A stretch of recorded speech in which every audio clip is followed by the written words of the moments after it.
ওয়া ইয তা'আযানা রাব্বুকুম লা ইন শাকারতুম লাযীদান্নাকুম ওয়া ইন কাফারতুম ইন্না আযাবি লাশাদীদ।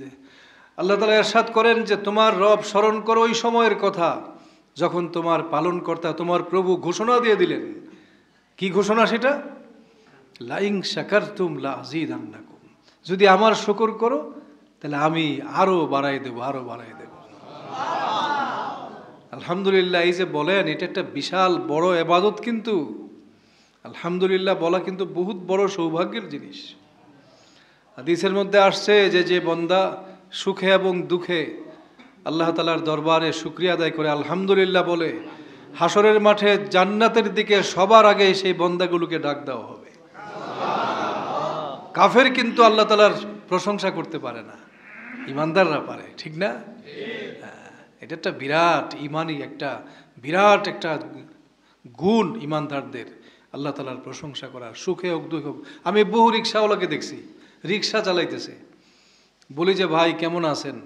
বলে আলহামদুলিল্লাহ। ভাই চিন্তা করে দেখছেন কত কষ্ট, কত দুঃখী মানুষ, মেহনতি মানুষ, কিন্তু আল্লাহ তাআলার শুকরিয়া আদায় করতেছে, ঠিক কিনা বলেন? এটা কাফের কিন্তু এগুলো পারে না। কাফের মধ্যে দেখবেন অস্থিরতা, কাফের মধ্যে সবসময় অবিশ্বাস, সংশয়, আর ইমানদারের মধ্যে থাকে প্রশান্তি। সুখে হোক দুঃখে হোক সে সর্বাবস্থায় আল্লাহ তাআলার প্রশংসা করতে থাকে, ঠিক কিনা ভাই বলেন? এই জন্যে আল্লাহ তাআলা একটা আয়াতের মধ্যে ইরশাদ করেছেন, আমি কিন্তু ভাই কোনো বক্তা টক্তা কিছু না, আপনাদের হয়তো খুশি করতে পারবো না, সেরকম বয়ান আমি জানি না, সুর করে আমি আপনাদের বলতে পারবো না, কিন্তু আমি অনুরোধ করি যে কয়েকটা মিনিট আপনারা একটু আলোচনাটা ভালো করে শুনবেন ইনশাআল্লাহ। তো আল্লাহ পাক বলেন যে ইন্নাল ইনসানা লিরাব্বিহি লাকানুত। এখানে ইনসান মানে সব মানুষ না, কাফের বান্দা যারা, ওদের একটা বৈশিষ্ট্য হচ্ছে তারা রবের প্রতি অকৃতজ্ঞ। লাকানুত শব্দের অর্থ হইল, তাফসীরের মধ্যে লিখছে, নিয়ামত চিনে কিন্তু নিয়ামত দাতাকে চিনে না। দেখছেন, আম আছে না, আমটা চিনে ভালো, এটা মিষ্টি, এটা খাইতে খুব মজাদার লাগে, কিন্তু নিয়ামত দাতাকে চিনে না, ঠিক কিনা বলেন? কত বড় দুর্ভাগ্য একজন অবিশ্বাসীর, কাফেরের, নিয়ামত চিনে নিয়ামত দাতাকে চিনে না। আলহামদুলিল্লাহ আমরা ইমানদাররা নিয়ামত চিনি এবং আমরা নিয়ামত দাতাকেও চিনি, ঠিক কিনা? আলহামদুলিল্লাহ, আলহামদুলিল্লাহ। এই জন্যে আল্লাহ পাকের শুকরিয়া আদায় করার আপনাদের একটা খবর আজকে আমি দিয়ে যাই। একজন আলেমের কাছ থেকে দোয়াটা মুখস্থ করে নেবেন। যে ইমানদার সকালবেলা এই দোয়াটা পড়বে, আল্লাহুম্মা মা আসবাহা বি মিন নি'মাতিন আও বি আহাদিম মিন খালকিকা ফামিনকা ওয়াহদাকা লা শারীকা লাকা ফালাকাল হামদু ওয়া লাকাশ শুকরু। এই কথাটা মুখস্থ করে নেবেন একজন আলিমের কাছ থেকে জেনে। তাহলে আমি অর্থটা আপনাদের শোনাই। দেখেন কি কথা, ফজর নামাজ পড়েন, মসজিদে পড়ে রাস্তা দিয়ে হাঁটতেছেন সকালবেলা, আর বলতেছেন আল্লাহুম্মা, হে আল্লাহ, মা আসবাহা বি, আমার উপরে এই সকালবেলায় যে নিয়ামতটা আসলো আপনার পক্ষ থেকে, এই সকালবেলা, সকালের বাতাসটা কেমন? অক্সিজেনে ভরা না? অক্সিজেনে ভরা থাকে, সুন্দর, ধুলা নাই বালি নাই, কি সুন্দর প্রভাত। একজন ইমানদার তখন কি বলে দেখেন, আল্লাহুম্মা মা আসবাহা বি মিন নি'মাতিন, আল্লাহ আপনার এত হাজার অনুগ্রহের মধ্যে আমার প্রতি যে আপনার নিয়ামতটা এসে পৌঁছলো এই সকালবেলায়, ফামিনকা ওয়াহদাকা, সেটা শুধু আপনার কাছ থেকে আসছে, আর কারো কাছ থেকে আসে নাই। দেখছেন একজন ইমানদার আল্লাহ তাআলার স্বীকৃতি কিভাবে দেয়। আর কাফের বান্দারা সারা জীবন দুনিয়াতে অতিবাহিত করে কিন্তু আল্লাহ তাআলার শুকরিয়া আদায় করতে পারে না, ঠিক কিনা বলেন? ফামিনকা ওয়াহদাকা লা শারীকা লাকা, এই যে নিয়ামতগুলো আসতেছে এখানে অন্য কারো কোনো অংশ নাই, সব আপনার থেকে আসছে। ফালাকাল হামদু ওয়া লাকাশ শুকরু, সুতরাং সব প্রশংসা এবং কৃতজ্ঞতা আপনার জন্যই শুধু। এই কথাটা যে বান্দা বলবে সকালবেলায়, সন্ধ্যা পর্যন্ত আল্লাহ তাআলার যত নিয়ামত সে ভোগ করবে, সব নিয়ামতের আপনার যে শুকরিয়া আদায় করার যে হক তার ছিল, এই হক আদায় হয়ে যাবে। তাহলে এই দোয়াটা শেখা দরকার না ভাই? আমার সাথে একটু বলেন না, আল্লাহুম্মা মা আসবাহা বি মিন নি'মাতিন আও বিআহাদিম মিন খালকিকা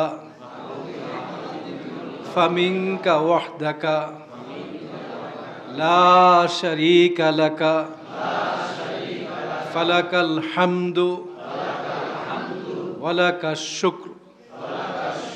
এটা আমি আপনাদের সমস্ত ভাইদেরকে আজকে বালিয়াপাড়ার সমস্ত ইমানদার ভাইদেরকে এবং বোনদেরকে অনুরোধ করে গেলাম যে এই দোয়াটা আপনারা একজন আলিম থেকে মুখস্থ করে নেবেন ইনশাআল্লাহ, এবং প্রতিদিন সকালবেলা পাঠ করবেন। তাহলে আল্লাহ পাকের যে অজস্র নিয়ামত আমরা ভোগ করতেছি, ওয়া ইন তাউদ্দু নি'মাতাল্লাহি লা তুহসুহা, আমরা কি গুনতে পারবো সেগুলো? বলেন, কোনো গুণা সম্ভব হবে না। এত হাজার হাজার লক্ষ নিয়ামত আল্লাহ পাক আমাদের দান করেছেন। হাসরের মাঠে আমাদের আমলগুলো মিজানের পাল্লায় যতই দেয়া হোক না কেন, আল্লাহ তাআলার নিয়ামত, একটা নিয়ামত যদি সেই আরেক পাল্লার মধ্যে স্থাপন করা হয়, তাহলে সারা জীবনের আমলগুলো ম্লান হয়ে যাবে, ঠিক কিনা বলে? সুতরাং এইভাবে বিভিন্ন আমলের দ্বারা, বিভিন্ন দোয়াগুলোর দ্বারা এই আল্লাহ তাআলার নিয়ামতের হক শুকরিয়া আমাদের আদায় করতে হবে, যাতে আমরা হাসরের মাঠে ধরা না পড়ি, ঠিক কিনা বলেন? মানুষকে আল্লাহ তাআলা যতগুলো নিয়ামত দিয়েছেন, তার মধ্যে হাসরের মাঠে সবার আগে আউয়ালু মা ইউসআলুল আবদু মিনান নাঈম, আল্লাহ পাক যত অনুগ্রহ আমাদের দিয়েছেন, সবার আগে যেই অনুগ্রহের ব্যাপারে আমাদের প্রশ্ন করা হবে সেটা কি জানেন? আল্লাহ পাক বলে, আলাম নুসিহা জিসমাকা, বান্দা আমি তোমাকে একটা সুস্বাস্থ্য দেই নাই? এই জিনিসটা, এই প্রশ্নটা সবার আগে করবেন। আরেকটা প্রশ্ন করবেন, আমিনাল মা আলাম নুরাব্বিকা মিনাল মা ইল বারিদ, আমি কি ঠান্ডা পানি দিয়া তোমার কলিজা ঠান্ডা করি নাই? এই প্রশ্নটা করবেন ভাইরা আমার। সেজন্য আল্লাহ তাআলার যত অনুগ্রহ, যত নিয়ামত, এগুলো সব সময় মনে রাখবেন। আল্লাহ তাআলা তার রাসূলকে হুকুম করছেন, ওয়া আম্মা বিনিয়ামাতি রাব্বিকা ফাহাদ্দিস, আপনি আপনার রবের যত অনুগ্রহ সেগুলো আপনি বলেন, মানুষকে বর্ণনা করেন। সারাদিন আমরা কত কথা ভাই বলি না? কত কথা বলি সারাদিন। আল্লাহ তাআলা দেখেন, একটা গরুকে দেখবেন, একটা গরুর দিকে তাকায় দেখেন, চোখের মধ্যে কি যে ব্যথা, কি যেন বলতে চায়, ঠিক কিনা বলেন? আল্লাহ তাআলা আমাদেরকে কথা বলার শক্তি দিয়েছেন, এক সময় কিন্তু এই শক্তিটা আর থাকবে না। আল্লাহ তাআলার নিয়ামতগুলো সরকারি যন্ত্রপাতির মতো, সরকারি জিনিসের মতো। একজন সরকারি কর্মকর্তা যখন চাকরিতে থাকে, তখন দেখবেন কি ক্ষমতা তার, যখন চাকরি শেষ আস্তে করে এখান থেকে কি আর কিছু নাই। এক সময় দেখবেন এই বাক শক্তি আর নাই, মেয়াদ যখন শেষ হবে দেখবেন এই বাক শক্তি শেষ হয়ে গেছে। আল্লাহর রাসূল জনাবে মুহাম্মদুর রাসূলুল্লাহ সাল্লাল্লাহু আলাইহি সাল্লাম ইরশাদ করেছেন, কুল্লু কালাম ইবনে আদম আলাইহি লা লাহু, বনি আদম সারাদিন যত কথা বলে সেগুলো তার কিচ্ছু কাজে আসবে না, তার জন্য ক্ষতির কারণ হবে। শুধুমাত্র ইল্লা জিক্রুল্লাহ, আল্লাহ পাকের জিকির ছাড়া, সৎ কাজের আদেশ ছাড়া, অসৎ কাজের নিষেধ ছাড়া, আর আল্লাহ তাআলার শুকরিয়া। এই যে কথাগুলি বলবেন মানুষকে, এই যে আমি কিছু কথা বলতেছি, এই কথাগুলি আমার জীবনের মধ্যে, এগুলো হাসরের মাঠে আমার কাজে লাগবে। আর সারাদিন যে কথাগুলি বলে আসছি কোনো কাজে আসবে না। সেজন্যে আল্লাহ তাআলার শুকরিয়া আদায় করার একটা উপায় হলো যে সারাদিন যত কথা বলেন তার অন্তত 20 ভাগ, তার অন্তত 30 ভাগ আল্লাহ তাআলার নিয়ামতের বর্ণনা করার মধ্যে শামিল রাখেন, ঠিক কিনা বলেন? বলবেন সেগুলো, এগুলো বন্দার কাজ, এগুলো ইবাদত, এগুলো বলতে থাকবেন। একটু সুযোগ পাইলেন, আমি একদিন এক বাদামওয়ালাকে দেখলাম, বাদাম বেচতেছে, অনেক বছর যাবৎ বাদাম বেচতেছে। আমি বললাম যে ভাই, আজকে জুমার দিন, শুক্রবার দিন। হুজুর ঠিকই বলছেন, আজকে তো জুমার দিন। এই যে বাদামগুলো বেচতেছেন, বেচাস চলতেছেন, একদিন কি ভাবছেন বাদামের এক অংশে টিপ দিলে বাদামের আসল জিনিস বের হয়? এটা কে করলো একটু চিন্তা করে দেখছেন কোনোদিন? বাদামের কয়টা সাইড থাকে ভাই? 2 সাইড। এক সাইডের মধ্যে টিপ দিলে বের হয়ে পড়ে, ঠিক কিনা? এটা কিন্তু কোনোদিন ভাবছেন? মানে ভাবে নাই সে কোনোদিন। দেখেন মানুষ কিরকম, দেখেন এই বাদামটা বিক্রি করে সে তার সংসার চালায়, তার জীবিকা নির্বাহ করে, অথচ কোনোদিন ভাবলো না যে আরে এই যে বাদামটা কিভাবে সৃষ্টি করা হয়েছে, বন্দাকে খাওয়ার জন্য কি সুবিধা দেওয়া হয়েছে, ঠিক কিনা বলেন? এইভাবে ভাই সারা দিন যত কথা বলেন, কুল্লু কালা লা আলাইহি লাহু, আপনার কিন্তু কোনো কাজে আসবে না সেগুলো। শুধু আল্লাহ পাকের জিকির এবং আল্লাহ তাআলার সঙ্গে সম্পর্কিত আল্লাহ পাকের নিয়ামতের যদি বর্ণনা করেন, সেই কথাগুলো আপনার কাজে আসবে। ঠিক কিনা বলেন? সেই জন্য আমরা আবারও সবাই আজকে এই জিনিসটা আমল করি, জোরে সোরে সবাই বলি আলহামদুলিল্লাহ, যে আল্লাহ তাআলা। তবে সবচেয়ে বড় নিয়ামত কি জানেন? সবচেয়ে আল্লাহ পাক আমাদের নিয়ামত অসংখ্য আসবাগা আলাইকুম নিয়ামাহু যাহিরাতা ওয়া বাতিনা। গোপন নিয়ামত, প্রকাশ্য নিয়ামত, দুই ধরনের নিয়ামত কিন্তু দিয়েছেন আমাদেরকে আল্লাহ পাক। এই যে আমাদের মানুষের যে বাহ্যিক মনোরম আকৃতি, এই যে সুন্দর দেহ সৌষ্ঠব, এই যে অঙ্গ প্রত্যঙ্গ, এগুলি হচ্ছে বাহ্যিক মানুষের জীবন জীবিকার নানান উপায়গুলো, সুস্বাস্থ্য, এগুলি হচ্ছে মানুষের কি? মানুষের প্রকাশ্য নিয়ামত, যেগুলো ইন্দ্রিয়ের মাধ্যমে অনুভব করা যায়। আরেক ধরনের নিয়ামত আছে অপ্রকাশ্য নিয়ামত, ঠিক কিনা বলেন? যেগুলো হৃদয়ের সঙ্গে সম্পর্ক, যেগুলো কেউ দেখে না কিন্তু আছে, ঠিক কিনা? এই যে মানুষকে আল্লাহ পাক বুদ্ধি দিয়েছেন, মানুষকে জ্ঞান দান করেছেন, মানুষকে ভালো মন্দের পার্থক্য করার শক্তি দিয়েছেন, এগুলো হচ্ছে আল্লাহ পাকের অপ্রকাশ্য নিয়ামত। আল্লাহ তাআলা বলেন যে আমি গোপন নিয়ামত এবং প্রকাশ্য নিয়ামত, দুই ধরনের নিয়ামত আমি পরিপূর্ণ করে দিয়েছি তোমাদেরকে। ওয়াসবাগা আলাইকুম নি'মাহু যাহিরাতাও ওয়া বাতিনা। গোপন নিয়ামত, প্রকাশ্য নিয়ামত, দুই ধরনের নিয়ামত দিয়ে আমি তোমাদেরকে একদম পরিপূর্ণ করে দিয়েছি। ভাইরা আমার, কিন্তু এই সব নিয়ামতের মধ্যে আল্লাহ তাআলার সবচেয়ে বড় শ্রেষ্ঠ নিয়ামত কোনটা জানেন? ওয়া আতমামতু আলাইকুম নি'মাতি ওয়া রাদিতু লাকুমুল ইসলাম দীনা। ইসলামকে যে আল্লাহ পাক আমাদের দিন হিসাবে মনোনীত করেছেন, এটা হলো সবচেয়ে বড় নিয়ামত, ঠিক কিনা বলেন? এই দুনিয়ার সব অনুগ্রহ, সব নিয়ামতগুলোর কোনো মূল্য থাকতো না যদি আল্লাহ পাক আমাদেরকে ইসলাম না দিতেন, ঠিক কিনা বলেন? আল ইয়াউমা আকমালতু লাকুম দীনাকুম ওয়া আতমামতু আলাইকুম নি'মাতি ওয়া রাদিতু লাকুমুল ইসলাম দীনা। শুধু ইসলাম আমাদেরকে দেন নাই, বলছেন আমি খুব খুশি। আল্লাহ পাক বলতেছেন তোমাদেরকে ইসলামকে তোমাদের দিন হিসাবে নির্ধারণ করে দিয়ে আমি খুব খুশি হয়ে গেছি। এমন সুন্দর জিনিস দিছি। দেখেন, যখন বাবা সন্তানকে অনেক ভালো একটা জিনিস দেয়, বাবা সন্তানের চেয়ে বাবা বেশি খুশি হয়, ঠিক কিনা বলেন?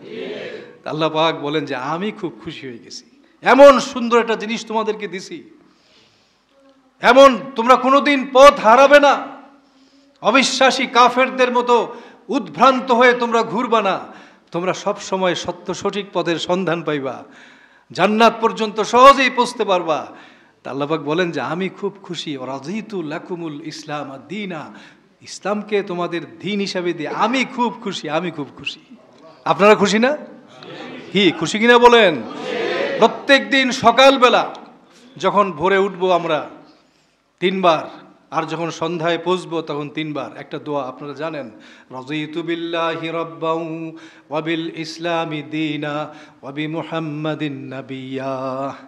আমি আল্লাহকে আমার প্রভু, মুহাম্মদুর রাসূলুল্লাহ সাল্লাল্লাহু আলাইহি সাল্লামকে নবী এবং ইসলামকে আমার দিন হিসাবে পাই আমি খুব খুশি। যদি এই কথাটা সকালে 3 বার আর সন্ধ্যায় 3 বার বলেন, আল্লাহ রসুল বলেন কানা হাক্কান আলাল্লাহি আইয়ুরদিয়াহু ইয়াউমাল কিয়ামা, হাসরের মাঠে ওই বান্দাটাকে খুশি করে দেওয়া আমার দায়িত্ব হয়ে পড়বে।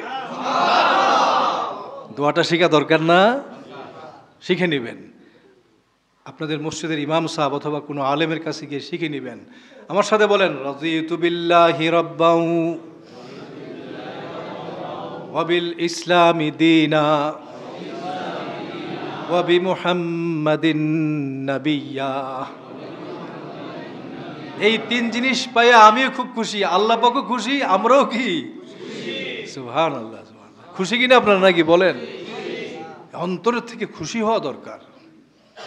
একজন অবিশ্বাসীর কথা ভাবেন তো দেখি, সে একটা জীবন পাইছে, কত সুন্দর জীবন, একদিন সে পৃথিবী থেকে বিদায় হয়ে গেল, সে জানলো না কে তার প্রভু, সে কোথায় যাইতেছে, কোত্থেকে সে আসছে, সারা জীবন তার কি কাজ সে জানলো না।